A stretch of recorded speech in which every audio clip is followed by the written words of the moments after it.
하나님 아버지 감사합니다. 한 주일의 삶을 치열하게 살고 또 복된 주일 주님의 전에 나와 예배하게 하시니 감사합니다. 나라의 많은 어수선한 일들이 하나씩 정리되어 가고 있습니다. 하나님께서 나라를 긍휼히 여겨주시고 하나님의 백성들이 이때일수록 더 많이 기도하는 그리스도인들이 되게 하여 주십시오. 아버지 하나님, 우리 화평의 성도님들 땀 흘리고 수고하고 최선을 다하여 살아서 하나님 주신 것 받고 받은 것에 감사함으로 복된 주일 하나님 앞에 예물을 드립니다. 소득의 10의 1조를 드리며 하나님 은혜 주심에 감사하여 감사의 예물을 드리며 복음 전파를 위하여 선교의 예물과 환난당한 이웃들을 위한 구제의 예물과 또 다음 세대를 위한 장학 헌금, 주일의 헌금, 아버지 하나님 모든 목적을 따라 예물을 드리오니 하나님이 예물 받으시고 이 예물이 하나님 기뻐하시는 일에 복되고 아름답게 사용되게 하여 주시옵소서. 아버지 하나님, 주의 백성들의 삶에 필요들이 있습니다. 경기가 어렵고 힘든 가운데 있사오니 우리 하나님께서 이스라엘 백성을 40년간 먹이시고 입히시고 헐벗지 않게 하셨듯이 우리의 삶도 입히시고 먹이어 주시옵소서. 하나님께 소망을 두며 하나님만 바라보는 우리 화평의 온 성도들이 되게 하여 주시옵소서. 아버지 하나님, 말씀을 들으려고 합니다. 우리가 주의 말씀을 듣고 깨달을 수 있도록 성령님 우리 안에 역사하여 주시옵소서. 은혜 주실 하나님께 감사를 드리며 하나님의 백성들을 축복하며 예수님 거룩하신 이름으로 기도드리옵나이다. 아멘. 할렐루야. 4월입니다. 한 달 승리하시기를 주님의 이름으로 축복합니다. 우리 진흥경제 등반 축하드리고, 처음 나오면 원래 다 그래요. 축하드립니다. 앞으로 많이 등록하시고 등반하시는 분들이 있었으면 좋겠습니다. 여러분, 우리 고난주간을 이제 다음 주, 이번 주 지나면 다음 주부터 고난주간이 있습니다. 보이시죠? 고난주간 특별 새벽기도, 여러분에게 제가 고난을 드리는 시간이니까 우리 고난주간 특별 새벽기도 오시고 다음 주에는 유아 세례 학습 입교가 있습니다. 그리고 다다음 주에는 부활주일이 있습니다. 목사님들이 하는 이야기가 있어요. 고난주간 부활주일 설교가 제일 어렵다. 왜냐하면 우리는 예수님이 부활한 거 다 알잖아요. 우리는 십자가 사건도 너무 잘 알고, 그럼에도 불구하고 또 여러분과 함께 이 말씀을 나누어 보려고 합니다. 여러분, 한국 교회, 개신교 교회 숫자가 한 6만 개 정도라고 합니다.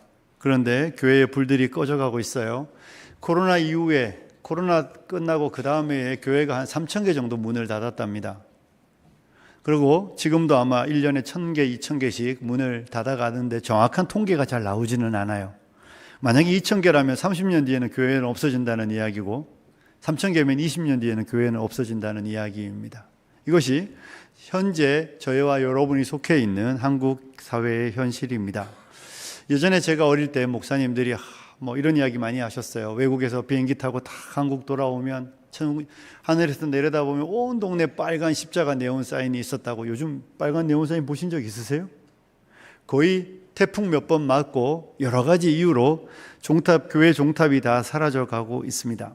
십자가가 교회에서 사라지고 있지요. 우리 개신교 가장 큰 교단에서는 이제 예배당에 십자가를 걸지 않은 지 오래됐어요. 그것이 여러 가지 논의를 거쳤는데 십자가를 걸 수도 있고 안 걸 수도 있는데 요즘 제 마음은 예배당 지으면 여기 진짜 이따만한 십자가 하나 걸었으면 좋겠어요. 왜 그런가 하면 우리도 모르게 십자가가 기독교 신학의 핵심임에도 불구하고 자꾸 변두리로 밀려가고 있는 것 같아요. 여러분 어떻습니까? 여러분의 눈에서 십자가가 사라져 가는데 여러분의 마음에는 십자가가 빛나고 있습니까? 우리 주변에 교회의 종탑에서는 볼 수 없지만 그 많았던 십자가 목걸이도 찾아보기도 어렵고 십자가가 우리의 삶에 참 찾아보기 어려운데 여전히 내 마음에는 반짝반짝 찬란하게 빛나고 있습니까? 십자가는 분명히 기독교의 핵심이며 기독교 신앙의 중심입니다. 기독교 신앙에서 십자가를 제외한다면 우리는 다른 모든 종교와 연합할 수 있습니다.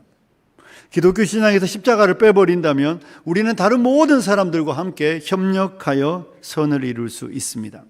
그런데 십자가는 우리 신앙에서 중심에서 밀려나서도 안 되고 밀어낼 수도 없는 기독교 복음의 정수입니다. 그럼에도 불구하고 오늘날 마치 12월이 되고 성탄의 시즌이 되면 아기 예수님의 탄생을 한 번쯤 생각해보고 이 3월이나 4월에 고난주간이 오고 부활주일이 오면 한 번쯤 십자가를 생각하며 우리의 죄라는 걸 한 번쯤 돌아보고 있는 오늘날 우리 신앙에서는 십자가를 다시 회복하는 일은 참으로 중요한 일이라고 저는 확신합니다. 우리가 설교 이후에 부를 찬송가 맨 마지막 가사가 이렇게 되어 있습니다. 내 한량없는 영광은 십자가뿐이라. 내 한량없는 영광은, 내 안에 있는 모든 영광과 모든 소망과 기쁨은 십자가뿐이라고 이야기하고 있습니다. 찬송가만 그러면 안 되잖아요. 우리도 그래야 하지 않겠습니까? 내 한량없는 영광이 그리스도 예수의 십자가만 되기를 주님의 이름으로 축복합니다. 십자가의 은혜가 그 마음에 살아있지 않은 성도의 삶은 기대할 것이 아무것도 없습니다. 기독교 신앙은 십자가를 통한 하나님의 은혜에 반응하는 신앙입니다. 그러니 십자가의 은혜를 묵상하고 십자가 은혜를 생각할 때 우리의 마음속에 아무 일도 안 일어나면 그 사람을 통하여 하나님 영광 받으실 수는 없겠지요. 오늘 우리는 이 고린도전서의 말씀을 읽었습니다. 십자가를 대하는 세 가지 태도와 세 가지의 모습이 나타나고 있습니다. 23절이 이렇게 되어 있습니다. 우리 23절을 같이 한번 읽어볼까요? 같이 읽겠습니다. 시작.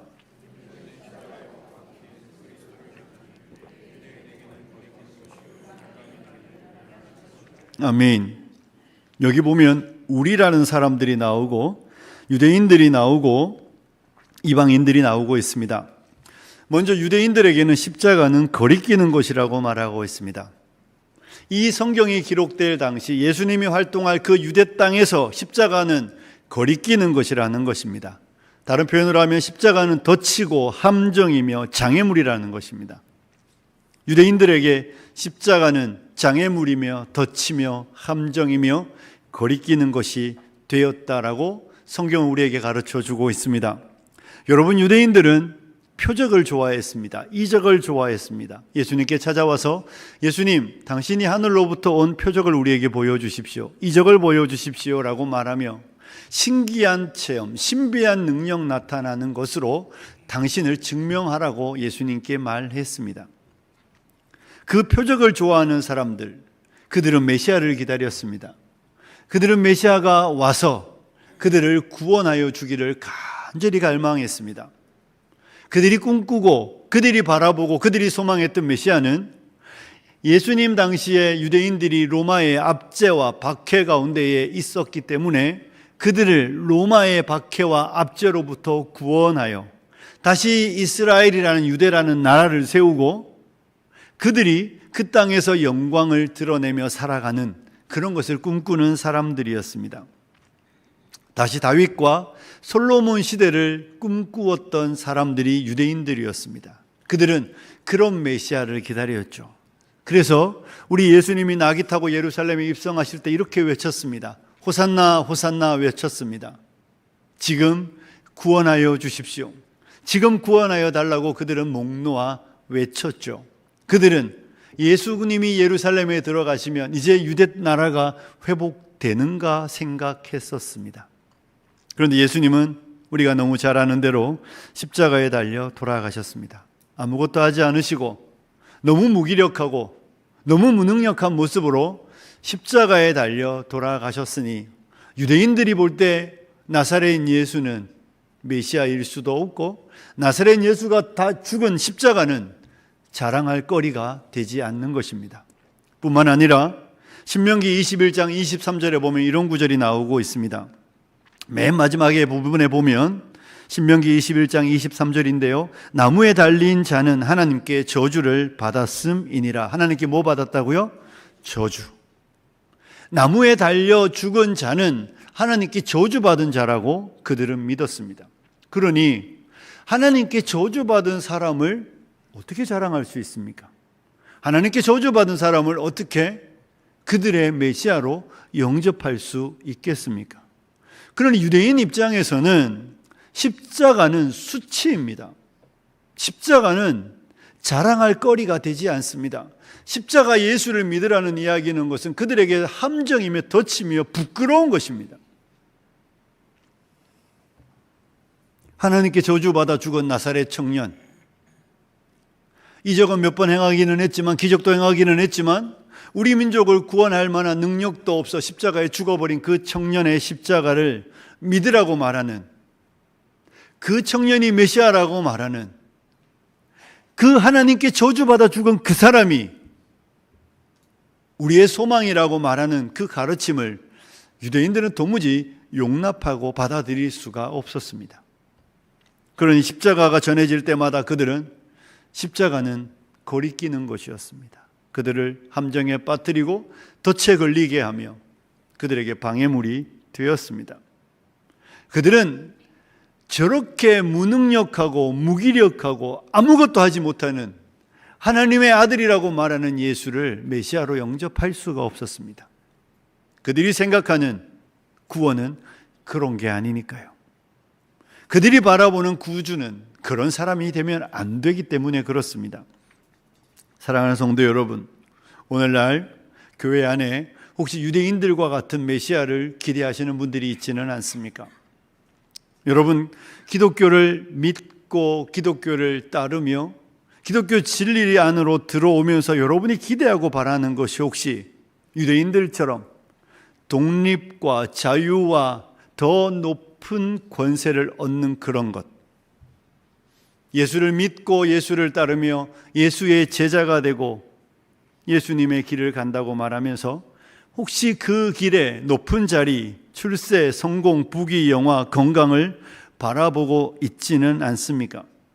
그것이 마치 기독교 신앙이 우리에게 주려고 하는, 기독교 신앙이 우리에게 주어야 한다고 생각하는 그런 것이라면 나사렛 예수님의 십자가는 여러분에게도 거리끼는 것일 것입니다.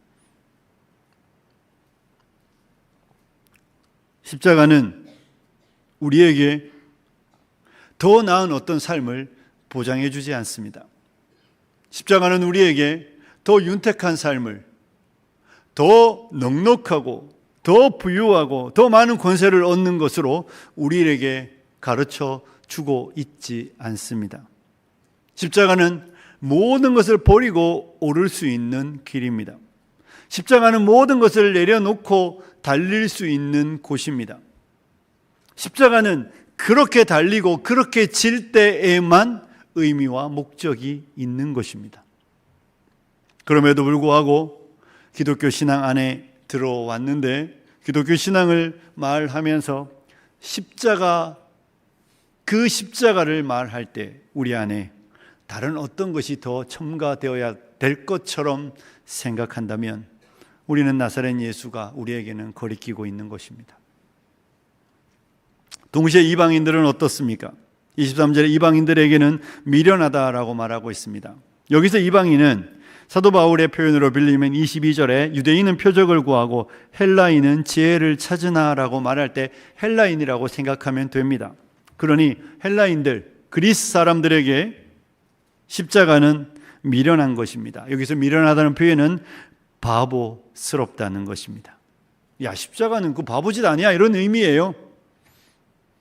네가 십자가를 전하는데 그 십자가는 너무 바보스럽지 않니? 근데 나보고 그 십자가를 믿으라고 말하는가? 이렇게 묻는 것이죠. 왜 그렇습니까, 여러분? 로마 사회에서는요, 십자가의 죽음은 잔인하고 역겨우며 가증스럽다고 여겼습니다. 그래서 이 처벌은 노예들이나 질서를 교란한 테러범에게 국한하여서만 형을 내리는 언도였습니다. 그래서 로마 시민이나 좀 점잖은 사람들에게는 십자가의 형벌을 절대 적용하지 않았습니다.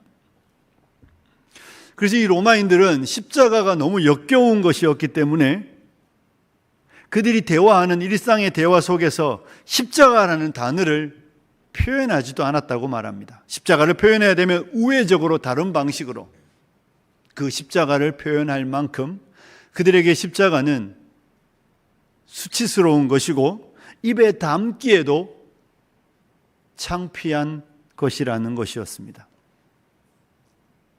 철학을 좋아하는 헬라인들에게,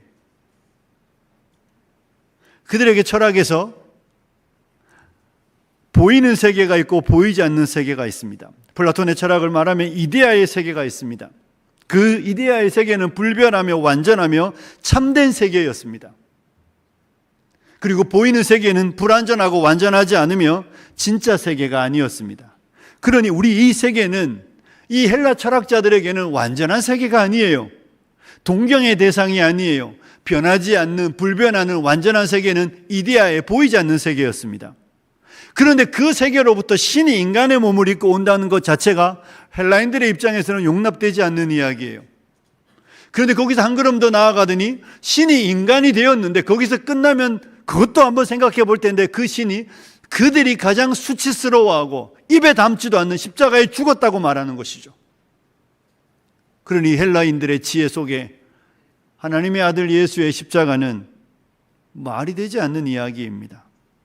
이 말이 같지도 않은 미련하고 어리석고 바보 같은 이야기를 우리에게 믿으라고 말하며 믿는 자에게 구원을 이야기할 때 헬라인들이 생각하는 그 지혜를 탐구하는 헬라인들에게 십자가는 미련하고 바보 같은 것이죠. 그런데 바울이 말하는 것처럼 우리는 어떻습니까? 바울과 고린도 교회와 이 예배당에 있는 저와 여러분에게 십자가는 무엇입니까? 십자가는 우리의 자랑인 줄로 믿습니다. 바울은 우리는 십자가에 못 박힌 그리스도를 전한다고 말하고 있습니다. 그리스도를 선포한다고 말하고 있습니다. 십자가를 선포한다고 말할 때 그 십자가를 선포하는 이유는 십자가가 나의 자랑이기 때문에 그렇습니다. 누구는 입에도 담지 않는데 누구는 십자가에 달려 죽은 예수를 자랑하고 전하고 있는 것이죠. 몇 절 내려오면 고린도전서 2장 2절이 있습니다. 고린도전서 2장 2절에 이렇게 되어 있습니다. 우리 같이 한번 읽어볼까요? 같이 읽습니다. 시작.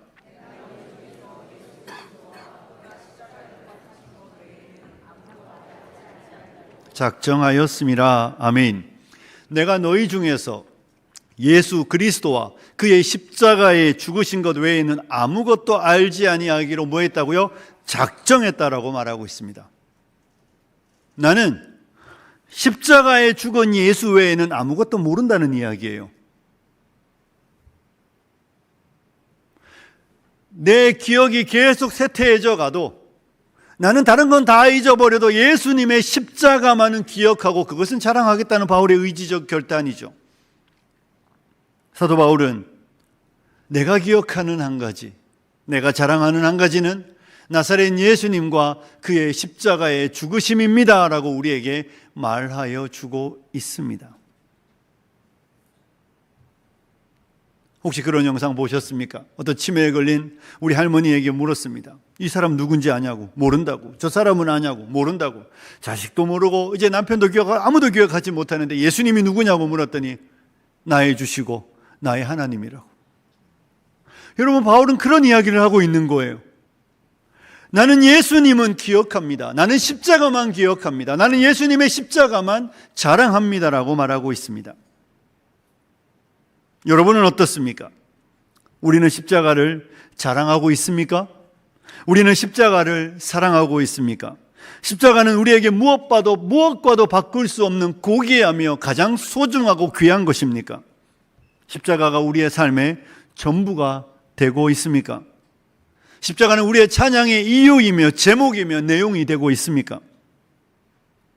바울은 그 십자가를 자랑하며 그 십자가가 그가 살아있는 이유이며 존재의 목적이라고 우리에게 가르쳐 주고 있는 것입니다.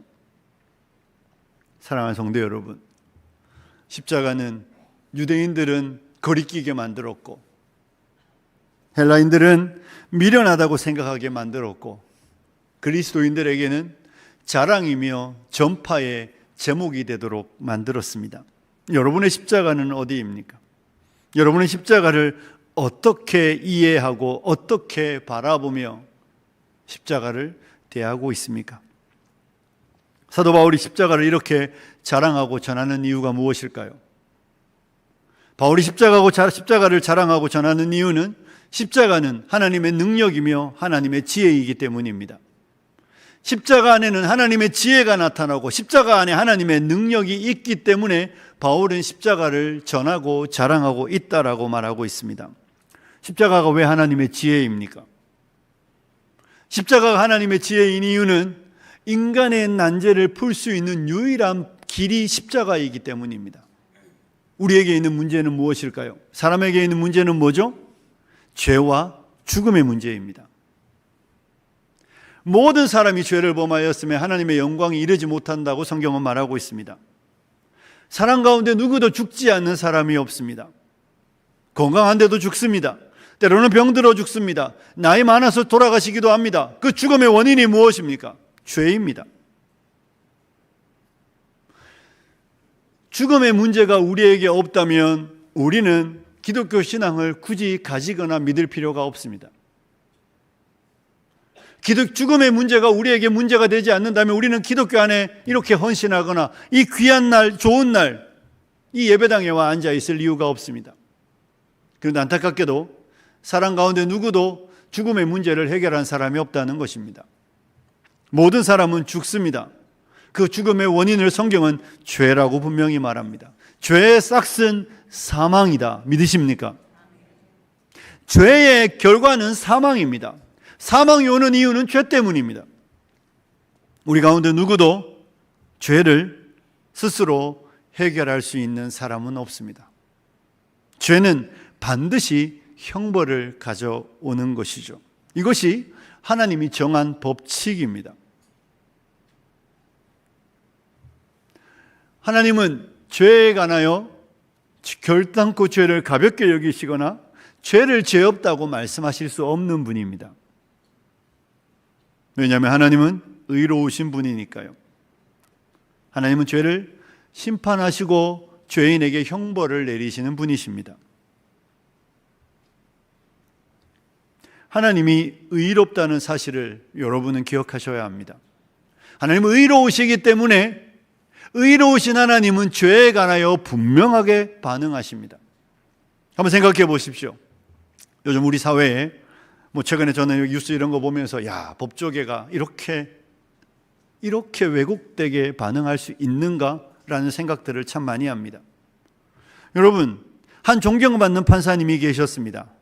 이분에게 가면 가난한 사람도 부유한 사람도 힘 있는 사람도 힘 없는 사람도 정말 공평하게 재판을 받을 수 있습니다. 가난하니까 자비를 베푸는 것이 아닙니다.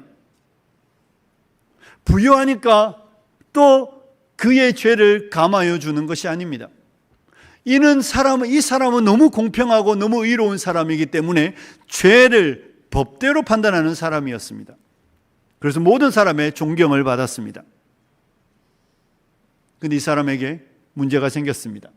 그에게 한 아들이 있었는데 그 아들이 죄를 범한 것입니다. 다른 사람들은 모르지만 그가 보았습니다. 내 아들이 죄를 범했는데 이 사람은 이제 문제에 빠지게 됩니다. 내가 그냥 용서하면, 내가 못 본 척하고 내 아들의 죄를 덮으면 나는 지금까지 쌓아온 내 모든 명예를 실추시킵니다. 나는 의로운 재판관이 아니에요. 나 의로운 사람 아니에요. 그렇다고 그 아들의 죄를 밝혀 판단하면 나는 내 아들을 잃어야 합니다. 이것이 이 재판관에 빠진 문제입니다. 하나님도 그렇습니다. 우리 하나님이 의로우십니다. 이 말 속에는 죄는 반드시 형벌과 판단을 받아야 된다는 걸 의미하고 포함하고 있습니다. 만약에 하나님께서 이 많은 우리 가운데 모든 사람에게는 죄를 죄로 물으셨는데 저한테만 특별하게 내가 너는 그냥 눈 감아줄게 이렇게 말씀하면 전 참 좋은 사람이고 행복한 사람일 겁니다. 모든 사람의 죄는 하나님이 드러내시고 밝히시고 형벌하시겠다고 말하는데 너는 내가 그냥 모른 채 해줄게 이러면 여러분 모두는 이렇게 말할 거예요. 하나님 뭐하다고요? 불공평합니다. 하나님은 그럼 이제 더 이상 의로우신 분이 아닙니다. 하나님은 더 이상 의로우신 분도 아니고 의로우신 재판관이 되실 자격도 없으십니다. 어떻게 우리에게는 죄를 밝히시고 저 사람은 그냥 용서할 수 있습니까? 그러면 하나님은 하나님이 되실 수 없습니다. 당신이 정한 질서를, 당신이 정해놓은 법을 당신이 어기고 있는 것 아닙니까? 죄의 싹은 사망이라고 하나님 분명히 말씀하지 않으셨습니까? 그럼 저 사람에게도 동일하게 적용하셔야지요. 하나님의 의로우심이 지켜지기 위해서는 죄는 반드시 형벌을 받아야 합니다. 그럼 우리 모두는 형벌받아 지옥에 던져져야 하는 것이죠. 그런데 하나님은 동시에 사랑이십니다. 믿으시죠? 긍휼에 풍성하십니다. 그럼 하나님의 사랑은 어떻게 찾아질 수 있습니까? 그냥 용서하면 그 하나님의 사랑이 드러나는 것이지만 그냥 우리를 용서하고 그냥 우리의 죄가 죄 아니라고 말하면 우리는 하나님에게 무한한 은혜와 사랑을 입는 것이지만 하나님의 의가 지켜지지 않고 하나님의 의로운 판단을 내리면 하나님의 사랑을 찾아질 길이 없는 것이 하나님이 해결해야 될 숙제였습니다.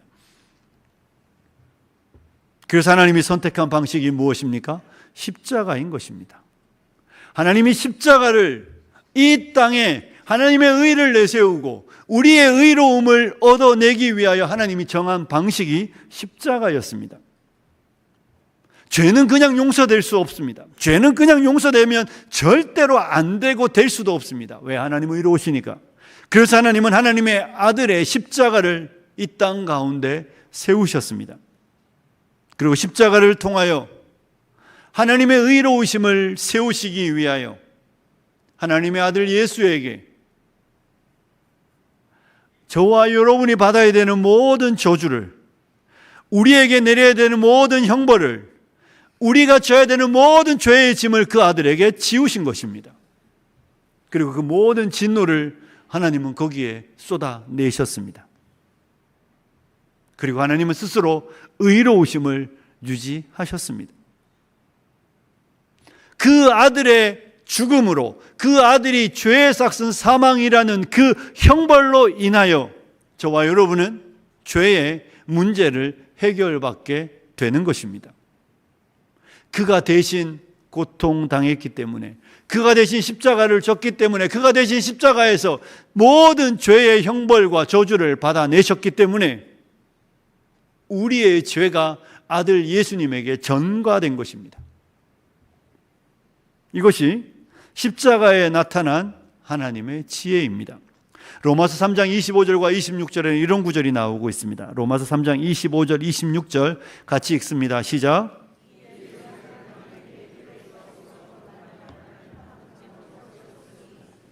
하나님이 길이 참으시는 중에 전에 지은 죄를 간과하심으로 자기의 의로우심을 나타내려 하심이니 곧 이때에 자기의 의로우심을 나타내사 자기도 의로우시며 또한 예수 믿는 자를 의롭다 하려 하심이라. 아멘. 25절에 보면 이 예수를 하나님이 그의 피로써 믿음으로 말미암는 화목제물로 세우셨다. 제물로 세우신 거예요. 구약에 보면 죄를 지은 사람이 짐승을 데리고 와서 그 머리에 안수합니다. 나의 죄가 이 짐승에게, 그리고 나서 그 짐승이 죽을 때 내 죄가 대신 그 짐승에게서 값을 지불하는 방식으로 하나님은 사람들을 용서하셨습니다. 그런데 신약에 오면 하나님이 아들 예수님에게 우리의 모든 죄를 그 머리에 지게 하신 것이죠. 25절에 보면 여러분 재밌는, 여러분이 오해하는 구절이 좀 하나 있는데 이 단어는 짚고 넘어가도록 하겠습니다. 25절을 잠깐만 띄워 주십시오. 거기 보면 전에 지은 죄를 뭐 하신다고요? 간과하셨다가 뭐예요? 잊어버리셨다 하는 이런 의미가 아니에요. 여기서 간과는 일시적으로 심판을 유예하셨다는 겁니다. 하나님이 심판하셔야 하는데, 바로 하시는 게 맞는데 아들 예수님이 나타날 때까지 그 형벌 내리는 걸 뒤로 미루셨다는 거예요. 그리고 아들 예수님이 나타나자 하나님은 그 모든 죄의 형벌을 그 아들에게 쏟으셨다는 의미예요. 그냥 하나님이 모른 채 하신다는 개념이 아닙니다. 하나님이 형벌을 뒤로 미루셨다. 왜냐하면 26절에 말하잖아요. 그의 의로우심을 나타내셔서 그 의로우시기 때문에 죄에 관하여 형벌을 내리시고 의로우시기 때문에 죄를 심판하시는 방식을 통하여 하나님도 의로우시며 예수를 믿는 우리도 뭐 한다고요? 의롭다 하여 주시는 거예요. 그 아들이 우리의 죄를 다 짊어지셨기 때문에, 그래서 십자가를 하나님의 지혜라고 말하는 것입니다.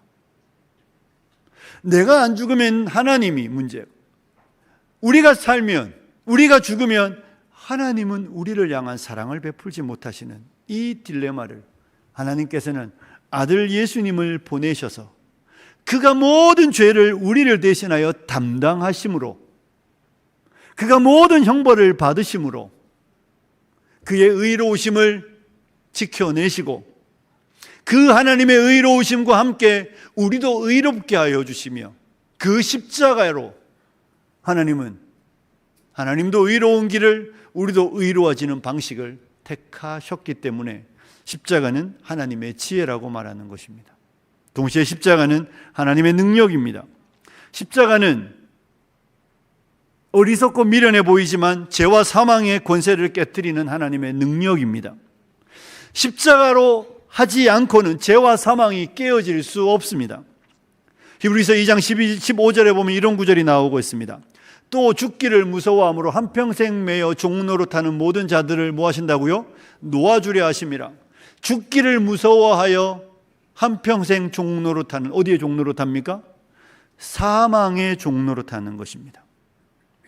죽음의 공포에 평생 휩싸여 죽음이 내게 올까 부들부들 떨며, 죽음이 나를 찾아올까 두려워하며 걱정과 불안한 밤을 보내며 괴로워하는 인생을 놓아주고 자유하게 하기 위하여 하나님은 아들을 보내시고, 그 아들이 죄와 사망의 권세를 완벽하게 깨뜨리셨기 때문에 마귀의 견고한 진이 깨어지는 것입니다.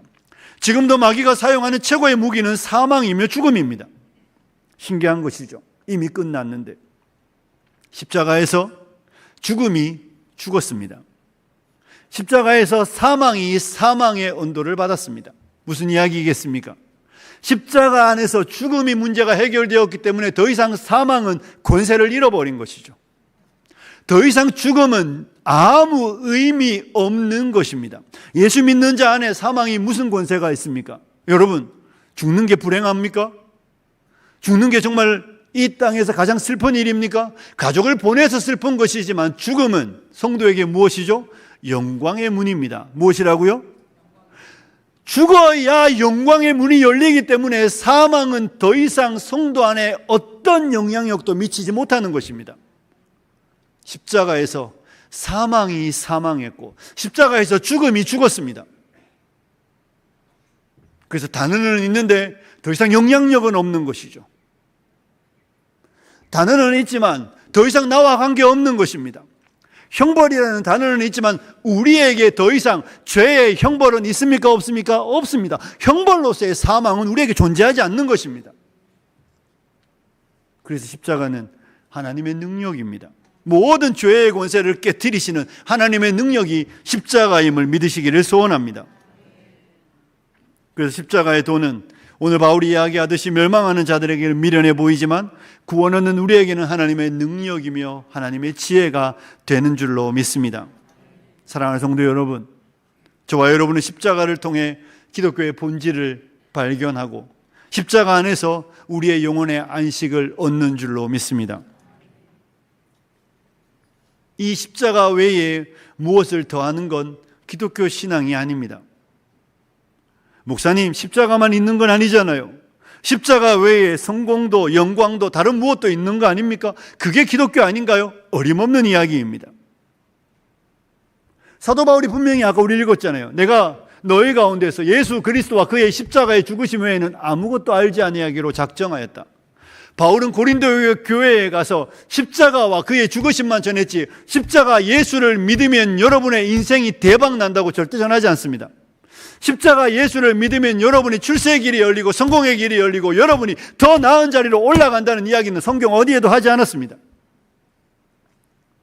십자가 그 안에 여러분의 영혼의 구원과 자유와 여러분에게 주신 하나님의 모든 은택이 있다고 가르치는 것이지 십자가 외에 무엇을 가르친 적도 없고 가르칠 생각도 없었습니다. 도리어 그는 십자가 알기 전에 자랑하고 사랑하고 그가 좋아했던 그 모든 것들을 배설물로 여긴다고 우리에게 가르쳐 주었습니다. 그런데 언제부터인가? 십자가만 있는 거 아니잖아요, 목사님. 십자가 외에 무엇을 전해야 사람들이 좋아하지 않겠습니까? 아닙니다, 여러분. 십자가 외에 무엇을 전하면 다른 복음입니다. 십자가에 무엇을 더 얹어서, 십자가에 무엇을 더 붙여서, 십자가 예수 외에 다른 무엇을 겸하여 전하면 그건 다른 복음이지 복음이 아닙니다.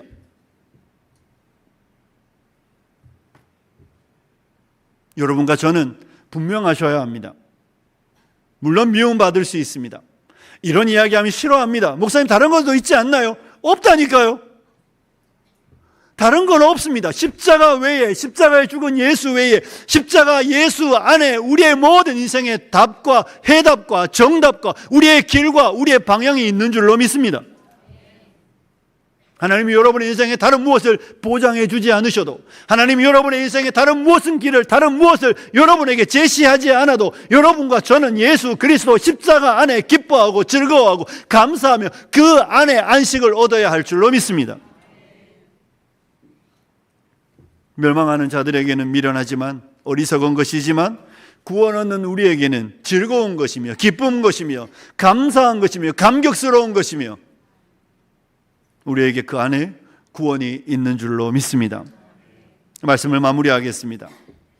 사랑하는 성도 여러분, 십자가 안에 나타난 하나님의 지혜와 하나님의 능력으로 구원 받으시고 새로워지셨습니까? 그래서 하나님의 자녀가 되었습니까? 여러분에게 십자가는 그리끼는 것도 아니고 미련한 것도 아니며 자랑이 되기를 소원합니다. 바울이 말하는 것처럼 우리는 십자가에 달린 예수를 전하는 분들이 되십시오. 그것이 여러분의 자랑이고 사랑이고 여러분에게 있는 가장 소중한 것이라면 자랑하는 것이 마땅하지 않겠습니까?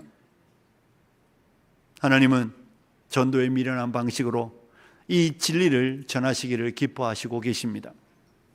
우리에게 선을 행하는 것보다 당연히 행하셔야죠. 하지만 십자가의 미련한 진리를 전하는 방식, 전도의 미련한 방식으로 하나님은 지금도 세상을 구원하려고 뜻을 정하셨습니다. 그래서 우둔한 목사의 입술을 통하여 복음이 전파되고 있는 것입니다. 여러분의 삶 속에서도 기독교 진리가, 예수님의 십자가가 여러분의 입술을 통하여 전파되며 그 미련해 보이는, 어리석어 보이는, 바보 같아 보이는 거리끼는 십자가가 한량없는 영광이 되며 기쁨이 되며 우리의 찬송의 제목이 되며 이유가 되며 살아갈 목적이 되는 귀하고 복된 성도님들이 되시길 주님의 이름으로 축복합니다. 같이 기도하겠습니다. 들은 말씀 생각하며 하나님 십자가를 사랑하고 십자가를 자랑하며 십자가만으로 만족하는 우리가 되게 하여 주십시오. 같이 기도하겠습니다. 기도합니다.